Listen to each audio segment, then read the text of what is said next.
बोलिए वृंदावन बिहारी लाल की जय।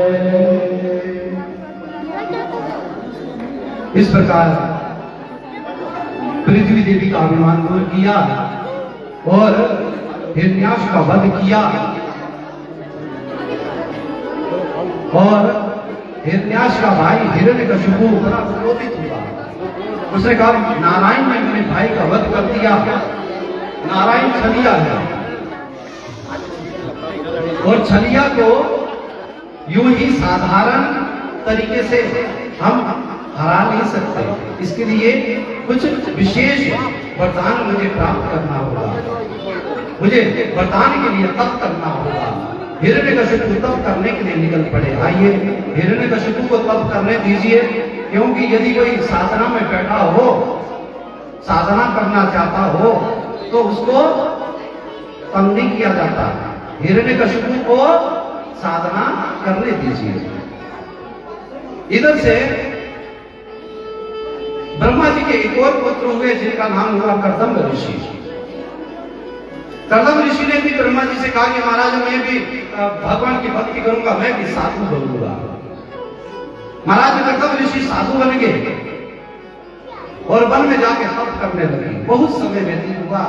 एक दिन कर्दम ऋषि जो है अपनी साधना से उठे तो जिस जगह पे, जिस जंगल में, जिस वन में कर्दम ऋषि ने अपनी कुटिया बनाई थी, उस कुटिया के निकट में बहुत सी कुटिया और बन गई। बहुत से साधु संत महात्माओं की कुटिया बन गई और ऐसे संत महात्मा जो गृहस्थी थे। प्रेम से कहिए श्री राधे। बोलिए भक्तवत्सल भगवान की जय। बहुत से साधु संतों की कुटिया थी। कर्दम ऋषि ने आंखें खोली तो देखा जितने भी साधु संत महात्मा लोग हैं सब गृहस्थी हैं, सब परिवार वाले हैं।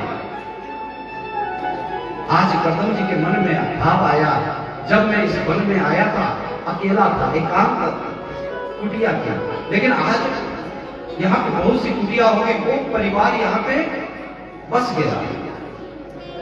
और उन साधु संतों के गृहस्थ को देखकर कर्दम जी के मन में भाव आया, मैं भी विवाह करूंगा, मैं भी शादी करूंगा। फिर दूसरे ही क्षण मन में ये भाव आया कि मैं तो ठहरा बाबा और इस बाबा को कौन अपनी कन्या देगा। तो कर्दम जी महाराज ने 10,000 वर्ष तप किया। फिर वापिस 10,000 वर्ष तप किया और उस तप का उद्देश्य क्या था? मेरा विवाह हो जाएगा, मेरी शादी हो जाएगी। तो तप किसका किया? भगवान नारायण का किया। 10,000 वर्ष तप करने के बाद भगवान नारायण प्रकट हुए। कहा कर्दम बताओ किस लिए मुझे याद किया? कर्दम जी महाराज ने भगवान की सुंदर छवि को देखा, मंत्रमुग्ध हो गए। कहा कि महाराज आपकी भक्ति के लिए मैंने आपकी साधना की। भगवान नारायण ने कहा झूठ बोलता है, तू तो शादी करना चाहता था, तूने तो विवाह के लिए मेरी आराधना की और तेरे पास आने से पहले मैं मनु के पास होके आया, मनु जी के पास होके आया और मनु की कन्या देवहूति तुम्हारे लिए मैंने पसंद की है। कर्दम जी ने कहा कि महाराज अगर आप मेरा विवाह ही कराना चाहते हैं अब तो मैं मना नहीं करूंगा, लेकिन मेरी शर्त है, एक तो आपको मेरे घर में बेटा बन के आना पड़ेगा। भगवान ने कहा ठीक है, मैं बेटा बन के आने के लिए तैयार हूं, वरदान तेरे को। और दूसरी शर्त महाराज ये है कि जब आप मेरे घर पे बेटा बन के आ जाएंगे तो आपकी अवस्था जब 5 वर्ष की हो जाएगी तो महाराज मैं अपनी पत्नी का त्याग कर दूंगा और मैं वैसे ही कुटिया में आकर तप करना प्रारंभ कर दूंगा।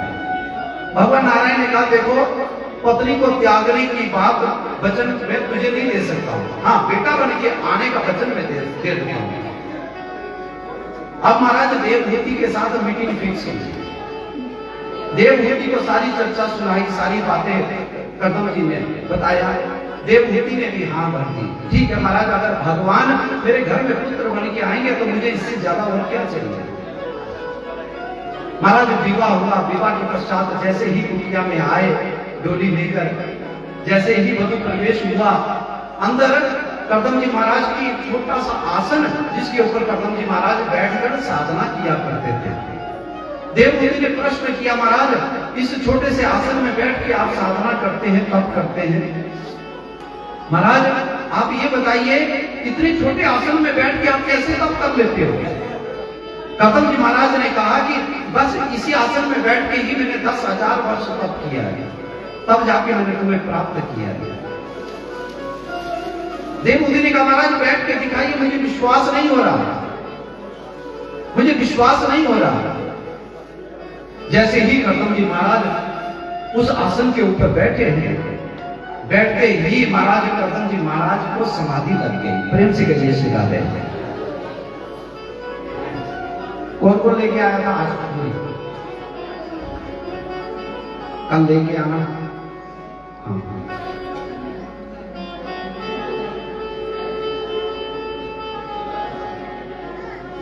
ये मन बड़ा चंचल है, बड़ी तीव्र गति होती है महाराज। ये मन प्रेम से कहिए सिखाते हैं। कदम जी महाराज जैसे ही उस आसन के ऊपर बैठे हैं, चौकड़ी लगाई, कदम जी महाराज समाधिस्थ हो गए। 40 वर्ष समाधि में रहे हैं कदम जी महाराज। कितने वर्ष? 40 साल फिर समाधि में चले गए। इधर से पत्नी लेके आए, उधर से महाराज कदम जी समाधि में चले गए। 40 साल के बाद जब कदम जी महाराज की आंखें खुली तो देखा जो कुटिया टूटी फूटी थी वो तो बड़ी सुंदर दिख रही, लिपाई पोताई हो रखी, बड़ा सुंदर वहां पे फूल बगीचे वगैरह बने हुए, जो सांप बिच्छू इत्यादि जानवरों के उस कुटिया के अंदर बिल बने हुए थे, उन सब के लिए अलग अलग घर नियुक्त किए हुए।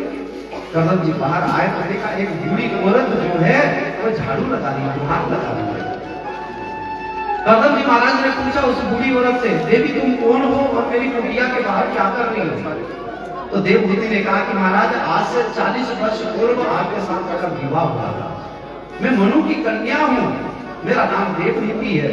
महाराज आप मुझे लेके तो आए, लेकिन आप जब समाधि में बैठ गए तो महाराज उसके बाद में इस आश्रम की सेवा करने में लग गई, मैं इस आश्रम की सेवा करने में लग गई। कदम जी महाराज बड़े आश्चर्यचकित हुए और कदम जी महाराज ने क्या कहा, देवहूति तुम अपने पिता के घर नहीं गई? देवहूति ने कहा जब मेरे माता पिता ने आपके हवाले मुझे कर दिया तो मैं तो अब नाथ वाली हो गई, मैं तो स्वामी वाली बन गई। अब ये घर मेरा है, आप मेरे मालिक हैं, आपके आदेश के बिना मैं कैसे अपने पिता के घर पे जा सकती हूँ? श्री सुखदेव जी कहते हैं परीक्षित जी महाराज, कदम जी महाराज जो है बड़े प्रसन्न हुए देवहूति के ऊपर। देवहूति वृद्ध हो रखी थी, बूढ़ी हो रखी थी, इधर से कदम जी महाराज भी बूढ़े हो रखे थे। एक सरोवर का निर्माण किया और बिंदु सरोवर, उस सरोवर का नाम है बिंदु सरोवर। महाराज बिंदु सरोवर का निर्माण किया और बिंदु सरोवर में आज कदम जी और देवहूति ने जैसे ही डुबकी लगाई यौवनता को प्राप्त किया, जवान हो गए और अपनी योग माया के द्वारा कदम जी महाराज ने एक विमान का निर्माण किया और विमान का निर्माण करके महाराज उसमें समस्त सामग्री धर दी जो एक घर गृहस्थी के लिए चाहिए, खाने पीने की, लगाने की, हर एक वस्तु उस विमान के अंदर है। अब महाराज गृहस्थ को धारण किया है और भगवान की कृपा से कदम जी महाराज के घर पे 1 2 3 4 करते करते 9 कन्याओं का प्रभाव हो गया। 9 कन्याएं हो गई कदम जी महाराज और देवहूति के घर में। जब 9 कन्या हो गई, 9 कन्याओं के बाद चेतना आई कदम जी को, अरे भगवान ने कहा था मैं बेटा बन के आऊंगा, तो भगवान तो आए नहीं। ये देखो 9 कन्या हो गई। श्री सुखदेव जी कहते हैं परीक्षित जी महाराज उस समय कदम जी महाराज भगवान की आराधना करते हैं। कदम जी महाराज ने भगवान की आराधना की है और भगवान से प्रार्थना किया, हे प्रभु आपने मुझे वचन दिया था कि मैं बेटा बन के आऊंगा, मैं तब से प्रतीक्षा कर रहा हूं भगवान। तब भगवान ने कहा मैं उस जगह पे जाता हूं जहां पे ममता भक्ति होती है। देवहूति और कदम के घर पे 9 कन्याएं किस लिए हुई? ये 9 कन्याएं क्या थी? ये नवदा भक्ति थी। भगवान उसी स्थान पे जाते हैं जहां पर नवदा भक्ति होती है। श्री सुखदेव जी कहते हैं परीक्षित जी महाराज भगवान ने कहा देखो कदम तुम्हारे घर पे सबसे पहले नवदा भक्ति का आना अनिवार्य था। आज मैंने अपनी ही माया के द्वारा इन नवदा भक्ति को तुम्हारे यहां भेजा। अब 10वां जो है मैं स्वयं तुम्हारे घर पे पुत्र बन के आऊंगा। कदम जी महाराज के घर पे आज भगवान का प्राकट्य हुआ है। और जैसे ही कदम जी महाराज के घर पे भगवान का प्राकट्य हुआ नाम कपिल पड़ गया। बोलिए कपिल भगवान की जय।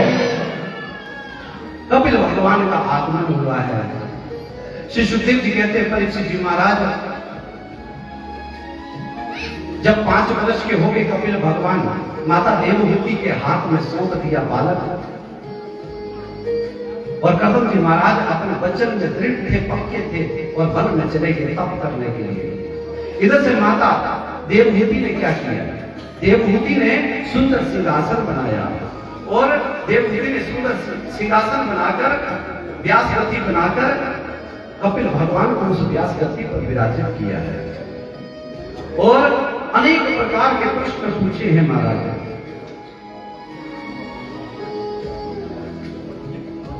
अनेक प्रकार के प्रश्न पूछे और अनेक प्रकार के प्रश्नों में यह पूछा कि महाराज जीव जो है इस संसार में पैदा होने के बाद सुख को भोगता है या मां के गर्भ के अंदर सुख को भोगता है?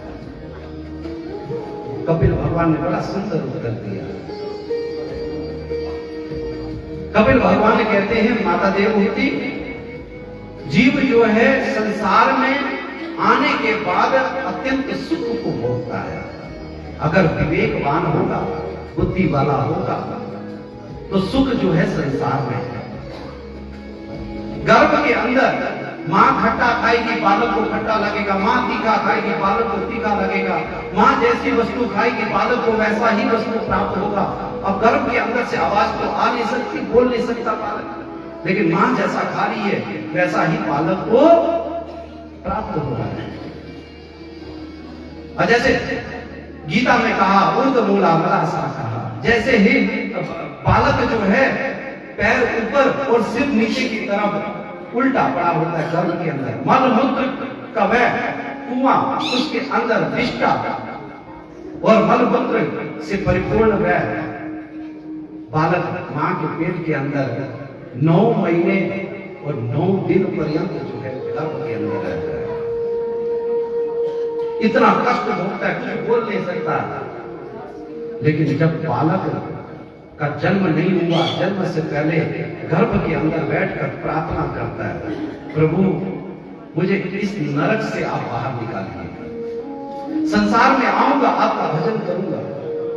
लेकिन जैसे ही संसार में आता है, नाल छेदन संस्कार होता है, तो महाराज 6वें दिन में उसके कर्म, उसके जीवन का जो भी कार्य है वह ब्रह्मा जी के द्वारा उसके माथे पर लिख दिया जाता है 6वें दिन। और जैसे ही माथे पे लिखा महाराज वह धीरे धीरे विस्मरण करना प्रारंभ कर देता है, सब कुछ भूलना शुरू कर देता है। और भूलते भूलते जो गर्भ के अंदर उसने एक भगवान की प्रार्थना की थी, आराधना की थी, वह सब स्मरण हो गया।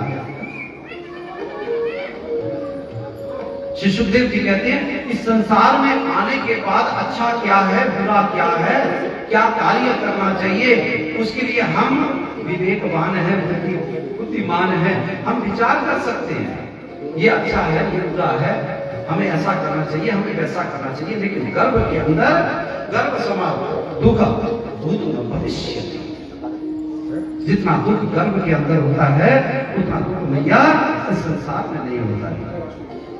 महाराज अनेक प्रश्न किए हैं यहाँ पे कपिल भगवान ने। श्री सुखदेव जी कहते हैं परीक्षित जी महाराज एक समय की बात है, एक संत थे, एक नाथ नाम के एक संत थे। गंगोत्री गए और गंगोत्री में जाकर उन्होंने अपने कमंडलू में जल भर लिया। गंगोत्री से मन में भाव आया रामेश्वर जाऊंगा और वहां पे रामेश्वर पे जाके जल चढ़ाऊंगा। पद यात्रा करते थे, 12,500 किलोमीटर की यात्रा की एक नाथ जी ने। 12,500 किलोमीटर की यात्रा करते हुए कमंडलू हाथ में पकड़ा हुआ जल लेकर गंगोत्री से आज पहुंचे हैं रामेश्वर। पहुंच गए रामेश्वर। अब सामने द्वार पर भोले बाबा है, जल चढ़ाना है, बस पहुंच ही गए। तो रामेश्वर की सीढ़ियों में महाराज एक गधे को व्याकुलता में देखा। गधा मरने वाला है, कड़क की धूप है, मानो कि इसके मुख में अगर जल न पड़ा तो ये मर ही जाएगा। एक नाथ जी संत तो थे, एक नाथ जी ने विचार किया जल तो पास में है नहीं, जल मेरे कमंडलों में है, अगर मैं गधे को पिलाता हूं तो भोले बाबा को नहीं मिलेगा, अगर भोले बाबा को चढ़ाता हूं तो ये गधा मेरे सामने मर जाएगा। बड़े असमंजस में पड़ गए एक नाथ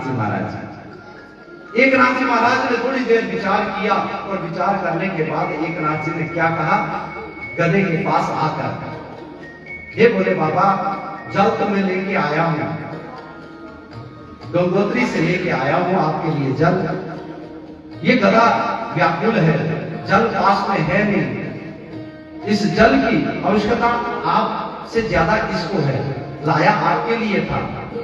तो प्रभु आप एक काम कीजिए, आप मंदिर से बाहर आइए और गधे के मुख में आके आप बैठ जाइए। आप गधे के मुख में आके बैठ जाइए, जल में गधे को भी पिला दूंगा और आपके ऊपर भी चढ़ जाएगा, मेरे दोनों कार्य संपन्न हो जाएंगे। जैसे ही गधे के मुख में जल ढालना प्रारंभ किया, उस गधे के विग्रह से भोले बाबा प्रकट हो गए। बोलिए शंकर भगवान की जय। भोले बाबा प्रकट हो गए।